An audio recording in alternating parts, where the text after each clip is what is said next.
La mobilisation des recettes de l'État au 30 septembre 2020 est évaluée à 1263,18 milliards de francs CFA, soit un taux de recouvrement de 99,76% et un accroissement de 16,35 milliards de francs CFA par rapport à la même période de l'année précédente.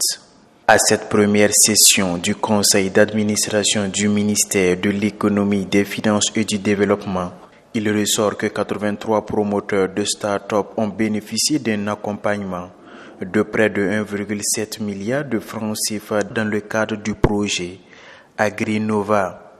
Dans le cadre de la mise en œuvre du PADEL, nous avons la sélection de 10 930 dossiers de promoteurs bénéficiaires de crédits du programme d'appui au développement des économies locales d'un montant global de 3,023 milliards. Ce sont des prêts accordés par le FARF.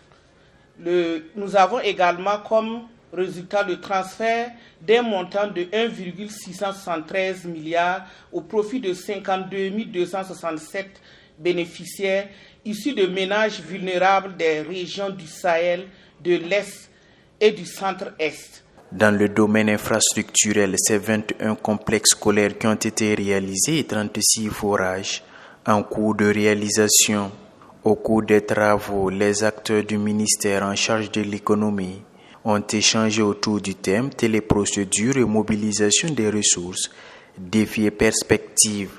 L'utilisation de ces outils s'avère nécessaire selon Edith Clément Siaka, ministre délégué chargé du budget, afin d'apprécier les effets induits sur la mobilisation des ressources internes et analyser les défis à relever pour leur optimisation. Les téléprocédures permettent aux contribuables de s'acquitter de leurs droits, taxes et impôts par voie électronique.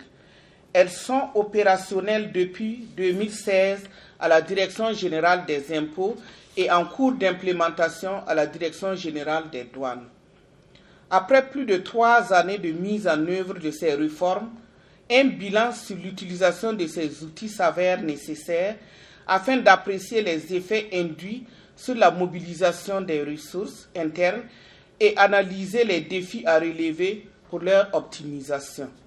Pour elle, les activités de l'année en cours ont été perturbées par la maladie à coronavirus, mais cela n'a pas empêché les agents du ministère en charge des Finances de remplir leur mission.